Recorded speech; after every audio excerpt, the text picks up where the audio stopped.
स्वागत है मेरे यूट्यूब चैनल में।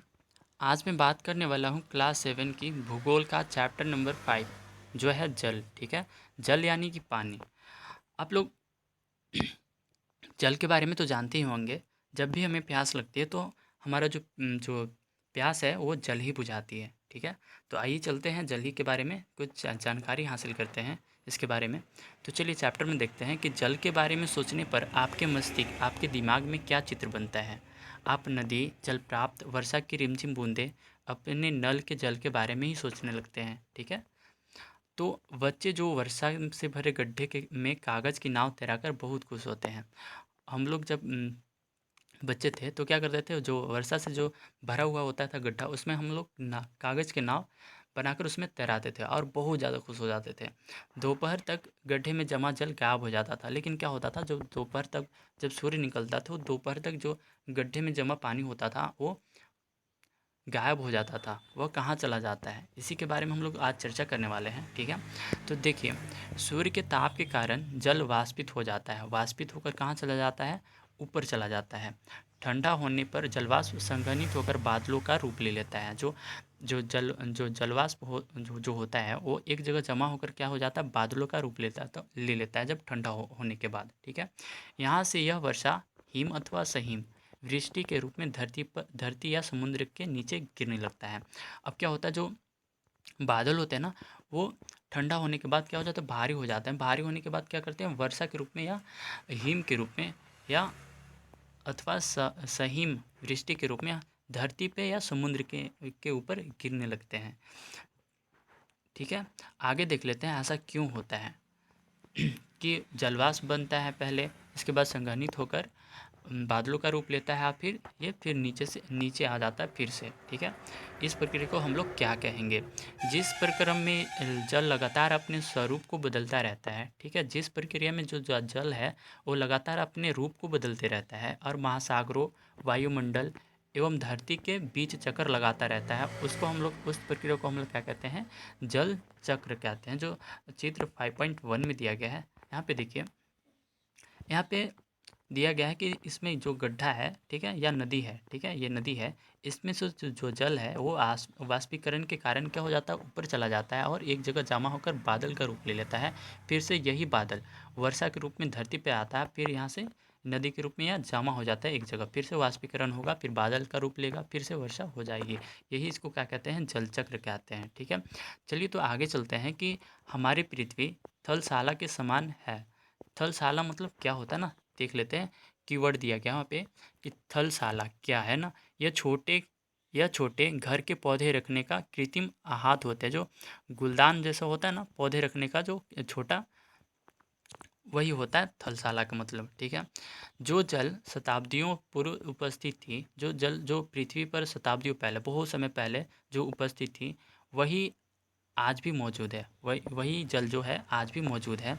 जिस जल का प्रयोग आज हम हरियाणा के खेत में सिंचाई के लिए कर रहे हैं, हो सकता है कि वह सैकड़ों वर्ष पहले अमेजन नदी में बहता हो। ऐसा क्यों, जल चक्र के कारण हो सकता है। ठीक है, आगे चलिए देखते हैं। आगे है अलवन जल के मुख्य स्रोत नदी, ताल, सोते एवं हिमनद है। अलवन मतलब जो, जिसमें जो मीठा मीठा पानी का स्रोत क्या क्या क्या हो सकते हैं, नदी हो सकता है, ताल हो सकता है, सोते एवं हिमनद हो सकते हैं। महासागरों एवं समुद्र का जल लवणीय होता है। लवणीय मतलब नमकीन होता है। जो महासागर और समुद्र का जल जो है वो नमकीन होता है। इसमें अधिकांश नमक सोडियम क्लोराइड या खाने में उपयोग किया जाने वाला नमक होता है। जो महासागर या समुद्र का जो जल होता है उसमें क्या सबसे ज़्यादा पाया जाता है, नमक की मात्रा सबसे ज़्यादा पाया जाती है। ठीक है, तो इसमें यहाँ देखिए फिगर दिया गया है, विश्व प्रमुख समुद्री झीलें एवं नदियाँ, इनके बारे में बताया गया है। ठीक है, आप लोग इसको टेक्स्ट बुक में अपने देख लीजिएगा अच्छे से चित्र। तो आगे चलते हैं, जल का वितरण। ठीक है, जल कहाँ कहाँ बटा हुआ है, ठीक है, इसके बारे में जान लेते हैं। हम सभी जानते हैं कि पृथ्वी की सतह का 3/4 भाग जल से ढका हुआ है। जो पृथ्वी का जो भाग है, सतह है, ठीक है, वो 3/4 जल से भरा हुआ है, ढका हुआ है। ठीक है, यदि धरती पर थल की अपेक्षा जल अधिक है, यदि धरती पर थल मतलब जो रहने योग्य स्थान हो, जो थल हो, उसके अपेक्षा जल अधिक है, तो अनेक देशों में जल की कमी का सामना क्यों करना पड़ता है? आपने ये क्वेश्चन कभी भी सुना होगा या आपके मन में भी आया होगा, तो इसी का आंसर देख लेते हैं क्यों है ऐसा, ठीक है। जब क्या पृथ्वी पर मौजूद संपूर्ण जल हमारे लिए उपलब्ध है? हमने जानने की कोशिश की है कि जो जो जल है, जो 3/4 भाग जल से ढका हुआ जो पृथ्वी, वो क्या सारे जो जल है वो हमारे लिए उपयोगी है या पीने योग्य है? निम्नलिखित तालिका में जल वितरण का प्रतिशत दिया गया है। कुछ यहाँ पे चार्ट दिया गया है जिसमें जो जल है वो कहाँ कहाँ विभाजित है उसके बारे में बताया गया है, ठीक है। पहला है महासागर, ठीक है। इसमें जो महासागर में जो जो जल है वो 97.3 है परसेंट है। बर्फ छत्रक जो बर्फ के रूप में है 0.20% है। भूमिगत जो जल है वो है 0.000.68% है। झीलों का जो अलवन जल है, जो मीठा जल है, वह 0.09% है। समुद्री स्थलीय समुद्री एवं नमकीन झील जो है वो 0.009% है।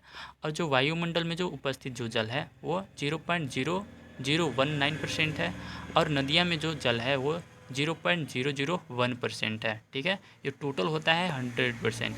यहाँ पे बताया गया है कि जल जो है सबसे ज़्यादा कहाँ है? महासागर में, जो नमकीन है, जो हमारे लिए उपयोगी नहीं है, ठीक है। तो आगे चलते हैं कि साधारण क्रियाकलाप द्वारा जल के वितरण का प्रतिशत किया जा सकता है। जो क्रियाकलाप आप लोग अपने टेक्स्ट बुक में देख लीजिए, नहीं तो हम देखिए बता देते हैं, ठीक है। 2 लीटर जल लें, ठीक है, 2 लीटर जल लें। मान लें ये पृथ्वी की सतह पर जल की संपूर्ण मात्रा है। जो 2 लीटर है उसको मानना क्या है कि जो पृथ्वी पर सारा जो जितना भी पानी है उतना का ये 2 लीटर है, ठीक है। बर्तन में 12 चम्मच जल माप कर दूसरे कटोरे में रख लें। अब 12 चम्मच जो है जल माप कर, मतलब नाप कर दूसरे बर्तन में रख ले। बर्तन से जल निकालने के बाद शेष जल लवणीय जल को दर्शाता है। जो 12% जो चम्मच से निकाले जो जल, उसके निकालने के बाद जो जल बच गया, ठीक है, बर्तन में बच गया 2 लीटर में, वो क्या करता है? वो महासागर एवं समुद्र में पाया जाने वाला जल है उसको दिखाता है। यह जल उपयोग के लिए उपयुक्त नहीं है। ये जो जल है वो नमकीन है, इसको हम लोग यूज़ नहीं कर सकते हैं। यह लवणीय जल या नमक युक्त जल होता है, ठीक है। कटोरे में निकाला गया जो जल है वो 12 चम्मच जल पृथ्वी पर मौजूद संपूर्ण अलवन, मतलब जो मीठा जल है ना, उसको दिखाता है। चित्र में इस जल के वितरण को दर्शाया गया है। आप स्वयं देखें कि आप जल की कितनी मात्रा का उपयोग कर सकते हैं, ठीक है। यहाँ जो दिया गया है फिगर में, ये 2 लीटर जल है और टोटल कितना है? 2 लीटर जल है, जो पूरे संपूर्ण जो पूरे पृथ्वी पर जो जल है उसका मान लिया है हम लोगों ने, ठीक है। और 12 चम्मच है उसको हम लोग निकाल दिया है। ये है क्या? जो पीने योग्य पानी है, ठीक है। आगे चलते हैं। तो जीवन के लिए जल अत्यधिक आवश्यक है। जो जल है हमारे हमारे जीवन के लिए बहुत ज़्यादा आवश्यक है।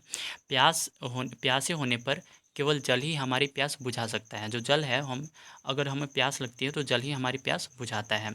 ऐसे में आपको क्या ऐसा नहीं लगता कि लापरवाही से जल का उपयोग करने में हम बहुमूल्य संसाधन को बर्बाद कर देते हैं, ठीक है। आइए चलते हैं आगे। तो आगे है कि महासागरीय परिसंचरण, ठीक है। इसके बारे में पढ़ने से पहले हम लोग देख लेते हैं क्या आप जानते हैं। 22 मार्च विश्व जल दिवस के रूप में मनाया जाता है, ठीक है। आप लोगों को अगर ये पहले से पता होगा तो कमेंट में ज़रूर बताइएगा, ठीक है। जब जल संरक्षण की विभिन्न विधियां को प्रबलित नहीं किया जाता है, ठीक है। 22 मार्च को क्या मनाया जाता है? विश्व जल दिवस के रूप में मनाया जाता है, ठीक है। तो चलिए अगला टॉपिक है, चलते हैं महासागरीय परिसंरचना, ठीक है। समुद्र तट पर नंगे पैर चलने में कुछ जादुई सी अनुभूति होती है, बहुत ज़्यादा आनंदित महसूस होती है, ठीक है। पुलिन पर नम बालू, ठंडी पवनें, समुद्री पक्षी, वायु में लवणीय गंध एवं लहरों का संगीत, उसका कहना ही क्या, उसका मज़ा ही दूसरा होता है, ठीक है। सब कुछ सम्मोहित करने वाला प्रतीत होता है, मतलब मन करता है कहीं इसको छोड़ के जाए ही नहीं। ताल एवं झील के शांत जल के विपरीत महासागरीय जल हमेशा गतिमान रहता है। जैसे ताल और झील में जो जल होते हैं वो शांत होते हैं, लेकिन जो महासागर में जो जल होता है वो हमेशा उफान मारते हुए रहता है, ठीक है। यह कभी शांत नहीं रहता। महासागर की गतियों को इस प्रकार वर्गीकृत कर सकते हैं, जैसे तरंग, ज्वार भाटा एवं धाराएं, ठीक है। तरंगे में इसको कन्वर्ट कर सकते हैं, मतलब इसको वर्गीकृत मतलब भागों में बांट सकते हैं। तो जैसे तरंग हो गया, ज्वार भाटा एवं धाराएं होते हैं। तो इनके बारे में हम लोग आगे जानने वाले हैं। तो चलिए आगे जान लेते हैं तरंगे के बारे में, ठीक है। इसको इस तरंगे के बारे में जानने से पहले हम लोग कुछ जान लेते हैं। क्या आप जानते हैं? ठीक है, जब समुद्री सतह पर पवन बहती है तब तरंगे उत्पन्न होती हैं। तरंगे कब उत्पन्न होती हैं? जब समुद्री सतह पर पवन बहती हैं। जितनी ही तेज पवन बहेंगी, जितनी ही तेज हवा बहती है, तरंगे भी उतनी ही बड़ी होती हैं। जितना तेज हवा बहता है उतना ही तेज जो बड़ा होता है वो तरंगे उठती हैं। ठीक है, अब चलिए जानते हैं तरंगे। ठीक है, समुद्र तट पर गेंद से खेलते समय जब गेंद जल में गिर जाती है तो क्या होता है? आप लोग यही जानेंगे कि यह दृश्य बहुत ही मनोरंजक होता है, बहुत ही खुशी वाला होता है कि कैसे तरंगे के साथ गेंद तट पर वापस लौट आती है। जब गेंद चली जाए अगर समुद्र में तो फिर से वापस तट पे आ जाता है। ठीक है, ये किसके द्वारा होता है? ये तरंगे के द्वारा होता है। ठीक है,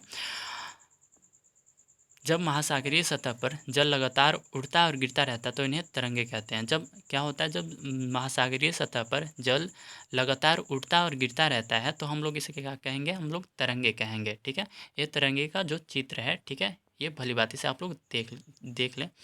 आगे है, तूफान में तेज़ वायु चलने पर विशाल तरंगे उत्पन्न होती हैं। अब क्या होता है? जो तूफान आता है ना तो तेज़ हवाएं चलती हैं और इसमें क्या होता है? विशाल तरंगे उत्पन्न होती हैं। इनके कारण अत्यधिक विनाश हो सकता है। इनके कारण क्या हो सकता है? सुनामी भी आ सकता है, बहुत ज़्यादा जो थल पे बहुत ज़्यादा हानि भी हो सकता है। भूकंप, ज्वालामुखी, उद्गार एवं जल के नीचे भूस्खलन के कारण महासागरीय जल अत्यधिक विस्थापित हो जाते हैं। बहुत ज़्यादा वो क्या करने लगते हैं? बहुत ज़्यादा बड़े बड़े लहरें उत्पन्न करने लगती हैं। किसके कारण? भूकंप, ज्वालामुखी, उद्गार एवं जल के नीचे भूस्खलन। ठीक है, जमीन का फटना या हट जाना वहाँ से, ये क्या हो जाता है? जल से अत्यधिक विस्थापित होता है। इसके परिणाम स्वरूप 12-15 मीटर तक की ऊंचाई वाली विशाल ज्वारीय तरंगे उठ सकती हैं, जिसको हम लोग क्या कहेंगे? सुनामी कहेंगे। ठीक है, अब तक का सबसे विशाल सुनामी 150 मीटर मापा गया था। जो सबसे अभी तक का जो सबसे विशाल जो सुनामी है उसको हम लोग 150 मीटर मापा गया था उसको। ये तरंगे 700 किलोमीटर प्रति घंटे से अधिक की गति से चलती है। ये जो तरंगे हैं 700 किलोमीटर प्रति घंटे से अधिक की गति से चलती है। 2004 के सुनामी से भारत के तटीय क्षेत्रों में अत्यधिक विनाश हुआ था। सुनामी के बाद अंडमान और निकोबार द्वीप समूह में इंदिरा पॉइंट डूब गया। जो इंदिरा पॉइंट अंडमान और निकोबार द्वीप समूह में है वो इंदिरा पॉइंट डूब गया था 2004 के सुनामी के बाद। ठीक है, यहाँ पे दिया गया है सुनामी का तांडव जो 26 दिसंबर 2004 में जो आया था, इसी के बारे में दिया गया है। तो आप लोग टेक्स्ट बुक में अपने ज़रूर पढ़िएगा। तो चलिए आगे चलते हैं ज्वार भट्टा की ओर। ठीक है, ये ज्वार भट्टा होता क्या है? ठीक है, इसमें होता क्या है? दिन में 2 बार नियम से महासागरीय जल का उठना एवं गिरना ज्वार भट्टा कहलाता है। जो दिन में 2 बार नियम से महासागरीय जल का उठना एवं गिरना, उठना और गिरना ज्वार भट्टा कहलाता है। जब सर्वाधिक ऊंचाई तक उठकर जल तट के बड़े हिस्से को डुबो देता है तब उसे ज्वार कहते हैं। अब देखिए फिर से, जब सर्वाधिक ऊंचाई, बहुत ज़्यादा ऊंचाई तक उठकर जल तट के बड़े हिस्से को डुबा देता है तो इसको हम क्या कहेंगे? ज्वार कहते हैं। जब जल अपने न्यूनतम स्तर तक आ जाता है एवं तट के पीछे चला जाता है तो उसे हम भट्टा कहते हैं। इसी को हम लोग क्या कहें? ज्वार भट्टा। ज्वार मतलब जो जल ऊपर ऊंचाई में उठता है, और जो भट्टा किसको कहेंगे? जो निम्नतम मतलब अपने जो निम्न स्तर पर आ जाता है उसको हम क्या कहेंगे? भट्टा कहेंगे। इसी से मिलकर बना है ज्वार भट्टा। आगे देखिए, सूर्य एवं चंद्रमा के शक्तिशाली गुरुत्वाकर्षण बल के कारण पृथ्वी की सतह पर ज्वार भट्टे आते हैं। अब ये ज्वार भट्टे क्यों आते हैं? तो ये सूर्य और चंद्रमा के शक्तिशाली गुरुत्वाकर्षण के कारण ये होते हैं ज्वार भट्टा। जब पृथ्वी का जल चंद्रमा के निकट होता है, जब पृथ्वी का जल चंद्रमा के निकट होता है उस समय चंद्रमा का गुरुत्वाकर्षण बल ये जल से अभिकर्षित होता है, मतलब ये अपनी ओर खींचने लगता है जल को, जिसके कारण उच्च ज्वार आते हैं। इसके कारण क्या होता है? उच्च ज्वार आते हैं। अब पानी जो है बहुत ज़्यादा ऊंचे ऊंचे में उठने लगता है। पूर्णिमा एवं अमावस्या के दिन में सूर्य, चंद्रमा एवं पृथ्वी तीनों एक सिध में होते हैं। जब भी पूर्णिमा या अमावस्या होता है तो सूर्य, चंद्रमा और पृथ्वी तीनों एक ही लाइन में होते हैं और इस समय सबसे ऊंचे ज्वार उठते हैं। और इसी समय क्या होता है? जो सबसे ऊंची ज्वारें उठती हैं समुद्र में या महासागरों में, इस ज्वार को बृहत ज्वार कहते हैं। या जो पूर्णिमा और अमावस्या के समय जो उठने वाला जो ज्वार है उसको क्या कहेंगे? बृहत ज्वार कहेंगे। लेकिन जब चंद्रमा अपने प्रथम एवं अंतिम चतुर्थांश में होता है, ठीक है, प्रथम और अंतिम चतुर्थांश में होता है तो चांद एवं सूर्य का गुरुत्वाकर्षण बल विपरीत दिशाओं में महासागरीय जल पर पड़ता है। विपरीत मतलब उल्टी दिशा में इनके ऊपर बल पड़ता है। परिणाम स्वरूप निम्न ज्वार भट्टा आता है, जो छोटे ज्वार भट्टा आते हैं। ऐसे ज्वार को लघु ज्वार भट्टा कहते हैं। जो निम्न ज्वार भट्टा हो तो उसको हम लोग क्या कहेंगे, लघु ज्वार भट्टा कहेंगे। आगे है कि उच्च ज्वार नौ संचालन में सहायक होता है। जो उच्च ज्वार होता है नौ संचालन मतलब नाव चलाने में क्या होता है, सहायक होते हैं। ये जल स्तर को तट की ऊंचाई तक पहुंचाते हैं। जल स्तर को क्या करते हैं, तट की ऊंचाई तक पहुंचाते हैं। ये जहाज को बंदरगाह तक पहुंचाते हैं। अब बंदरगाह क्या होता है, जहाँ नावें होती हैं, नावें लगती हैं, उसको हम लोग क्या कहते हैं, पोर्ट कहते हैं या बंदरगाह कहते हैं। ये सहायक होते। उच्च ज्वार मछली पकड़ने में भी मदद करते हैं। जो उच्च ज्वार होते हैं वो मछली पकड़ने में भी मदद करते हैं। उच्च ज्वार के दौरान अनेक मछलियाँ तट के निकट आ जाती हैं, तट के क्या पास में आ जाती है। इसके फलस्वरूप मछुआरे बिना कठिनाई के मछलियाँ पकड़ लेते हैं। कुछ स्थानों पर ज्वार भाटे से होने वाले जल के उच्च चढ़ाव का उपयोग विद्युत उत्पन्न करने के लिए भी किया जाता है। आगे चलिए, आगे है महासागरीय धाराएं। ठीक है, इनके बारे में कुछ जान लेते हैं। महासागरीय धाराएं निश्चित दिशा में महासागरीय सतह पर नियमित रूप से बहने वाली जल की धाराएं होती हैं। एक ही दिशा में क्या करेंगे, जो महासागरीय सतह पर नियमित रूप से बहने वाले जल धाराएं होती हैं, इन्हीं को क्या कहेंगे, महासागरीय जल धाराएं कहेंगे ना। महासागरीय धाराएं गर्म या ठंडी हो सकती हैं, गर्म भी हो सकती है और ठंडी भी हो सकती है। सामान्यतः गर्म महासागरीय धाराएं भूमध्य रेखा के निकट उत्पन्न होती है। जो गर्म महासागरीय धाराएं होती है वो भूमध्य रेखा के निकट उत्पन्न होती है एवं ध्रुवों की ओर प्रवाहित होती है। और किस ओर जाएगी, ध्रुवों की ओर प्रवाहित बहती है। ठीक है, ठंडी धाराएं ध्रुव या उच्च अक्षांशों से उष्णकटिबंधीय या निम्न अक्षांशों की ओर प्रवाहित होती है। जो ठंडी धाराएं होती है वो ध्रुव या उच्च अक्षांशों से उष्णकटिबंधीय या निम्न अक्षांशों की ओर प्रवाहित होती है, मतलब बहती है। आगे है कि लेब्राडोर महासागरीय धाराएं शीत जल धाराएं होती हैं, जबकि गल्फ स्ट्रीम गर्म जल धाराएं होती हैं। महासागरीय धाराएं किसी क्षेत्र के तापमान को प्रभावित करती हैं। अब क्या करती है, जो गर्म जल धाराएं होती हैं वो महासागरीय जो धाराएं होती हैं किसी क्षेत्र के तापमान को प्रभावित कर देती हैं। गर्म धाराओं से स्थलीय सतह का तापमान गर्म हो जाता है। जो गर्म धाराएं होती हैं उनसे जो स्थलीय सतह, जो महासागर के इर्द गिर्द जो होते हैं स्थान, उसमें क्या होता है, तापमान गर्म हो जाता है। जिस स्थान पर गर्म एवं शीत जलधारा मिलती है वह स्थान विश्व भर में सर्वोत्तम मत्स्य क्षेत्र माना जाता है। मत्स्यन क्षेत्र माना जाता है। जापान के आसपास एवं उत्तर अमेरिका के पूर्वी तट इसके उदाहरण हैं। तो विश्व भर में क्या सर्वोत्तम मत्स्यन क्षेत्र कौन कौन से हैं, ये उत्तर अमेरिका के पूर्वी तट और जापान के आसपास के इलाके हैं। ठीक है, यहाँ पे देखिए कुछ महासागरीय धाराएं। ठीक है, ये जो ब्लू कलर का जो लाइन दिखा रहा है, तीर दिखा रहा है, ये क्या है, शीत जलधाराएं मतलब ठंडी जलधाराएं हैं। और जो रेड कलर का दिखा रहा है वो गर्म जलधाराएं हैं। ठीक है, आप लोग इसको चित्र को अच्छी तरह से देख लीजिएगा। ठीक है, आपको एग्जाम में काम करेगा। आगे है कि जहाँ गर्म एवं ठंडी जलधाराएं मिलती हैं वहाँ कुहरे वाला जो कुहासा होता है ना, वैसा मौसम बनाता है। इसके फलस्वरूप नौ संचालन में बाधा उत्पन्न होती है। जो कुहासा जब होता है तो नाव चलाने में बहुत ज़्यादा दिक्कत होती है, कठिनाइयों का सामना करना पड़ता है जब कुहासे वाला मौसम होता है। तो आशा करता हूँ कि ये वीडियो आप लोगों के लिए लाभदायक हो। अगर आप हमारे यूट्यूब चैनल पर पहली बार आए हैं तो चैनल को सब्सक्राइब ज़रूर कर लीजिएगा, ताकि आप लोग हमारी वीडियो को अच्छी तरह से देख सकें। मिलते हैं अगली वीडियो में, तब तक के लिए धन्यवाद।